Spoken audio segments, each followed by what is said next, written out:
जय हिंद। मैं मानिक नायक आप सबको अपने यूट्यूब चैनल पर वेलकम करता हूं।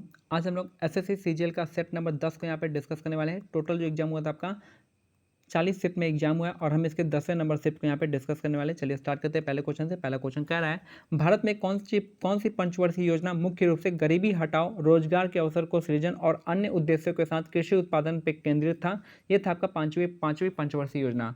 भारत में कौन सी पंचवर्षीय योजना मुख्य रूप से गरीबी हटाओ, रोजगार के अवसर को सृजन और अन्य उद्देश्यों के साथ कृषि उत्पादक पर केंद्रित था। तो पांचवी पंचवर्षीय योजना इसका करेक्ट आंसर हो जाएगा।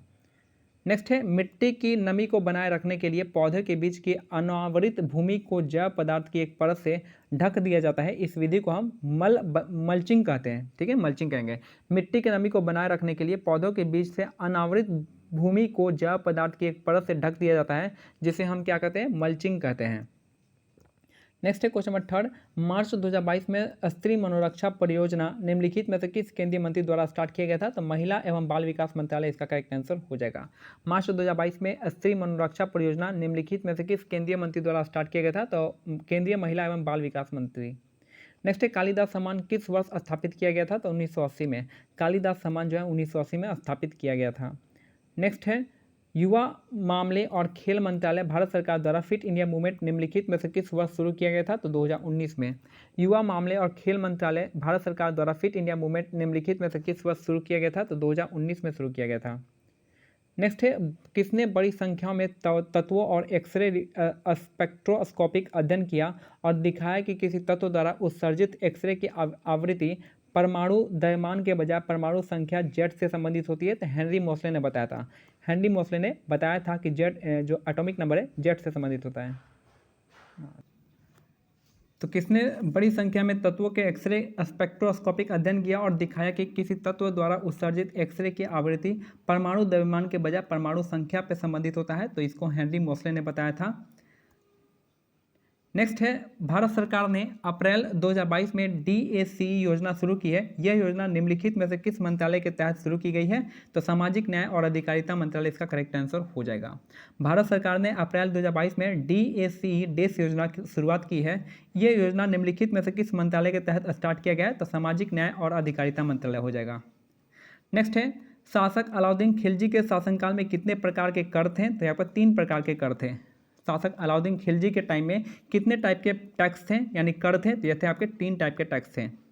नेक्स्ट है, राष्ट्रकूट और चोल राजवंशों के दौरान कुछ महत्वपूर्ण प्रशासनिक पद अनुवांशिक बनाए गए थे। नगर श्रेष्ठी पद का अर्थ था शहर का व्यापारी। नगर श्रेष्ठी का अर्थ था शहर का व्यापारी। इसका करेक्ट आंसर हो जाएगा। नेक्स्ट है, परिवार की व्यक्तित्व आय प्राप्त करने के लिए निम्नलिखित में से किसे राष्ट्रीय आय में जोड़ा जाता है। तो सरकार और फर्मों से भुगतान हस्तांतरण हो जाएगा। परिवार की व्यक्तित्व आय प्राप्त करने के लिए निम्नलिखित में से किसे राष्ट्रीय आय में जोड़ा जाता है। तो सरकार और फर्मों से भुगतान हस्तांतरण को जोड़ा जाता है। नेक्स्ट है, असंतृप्त हाइड्रोकार्बन के संदर्भ में सही कथन की पहचान करना है। तो ये तीनों गलत है। बाकी कार्बन के ऐसे यौगिक जिनमें कार्बन परमाणुओं के बीच द्विअबंध या त्रिअबंध होता है तो उसका असंतृप्त यौगिक कहलाता है। यानी डबल बॉन्ड होगा या फिर ट्रिपल बॉन्ड होगा तो उसको असंतृप्त यौगिक कहलाएंगे। पादप कोशिकाओं के बारे में निम्नलिखित में से कौन सा विकल्प सही नहीं है पूछ रहा है। तो आपका ये वाला सही नहीं है। बाकी कौन सा सही है, आमतौर पर सभी पादप कोशिकाएं में हरित लवक यानी क्लोरोप्लास्ट होता है।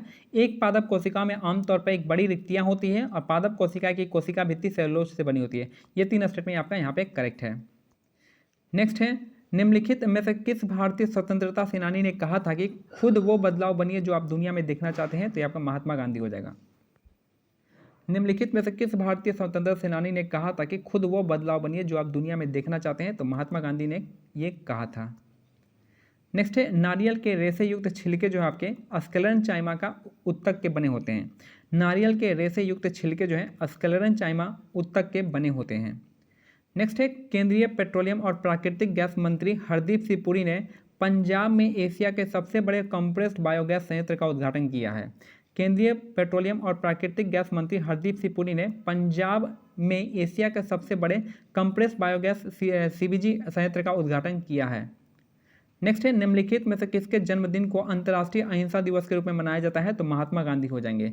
निम्नलिखित में से किसके जन्मदिन को अंतर्राष्ट्रीय अहिंसा दिवस के रूप में मनाते हैं। तो महात्मा गांधी इसका करेक्ट आंसर हो जाएगा। पुरुषों के French open Rowland Garros tennis 2021 का फाइनल कब हुआ था। तो आपका 13 जून को हुआ था। तो ये उस समय का करंट अफेयर था। तो the system based on individual leadership, individual leadership के सिस्टम को हम क्या कहते हैं, प्रेसिडेंशियल सिस्टम कहते हैं। द सिस्टम बेस्ड ऑन जो इंडिविजुअल लीडरशिप पर डिपेंड होता है वो आपका हम कहते हैं उसको प्रेसिडेंशियल सिस्टम कहते हैं। नेक्स्ट है जाट जाटिन किस भारतीय राज्य के लोक नृत्य है, तो बिहार के है। जाट जाटिन हो गया, विदेशिया हो गया, कहाँ का है, तो बिहार के लोक नृत्य हो जाएगा। नेक्स्ट है निम्नलिखित में से कौन सी नदी पंचनाद में शामिल नहीं है, तो सिंधु नदी शामिल नहीं है। निम्नलिखित में से कौन सी नदी पंचनाद में शामिल नहीं है, तो सिंधु नदी जो है पंचनाद में शामिल नहीं है।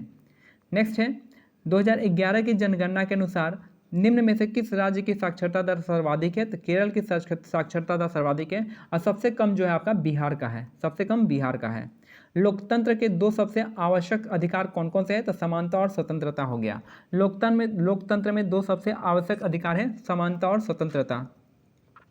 नेक्स्ट है निम्नलिखित में से किसने अंतर्राष्ट्रीय संगीत में अपने योगदान के लिए ऑस्कर और गोल्डन ग्लोब पुरस्कार जीता है, तो ए.आर. रहमान इसका करेक्ट आंसर हो जाएगा। निम्नलिखित में से किसने संगीत में अपने योगदान के लिए ऑस्कर और गोल्डन ग्लोब पुरस्कार जीता है, तो ए.आर. रहमान इसका करेक्ट आंसर हो जाएंगे।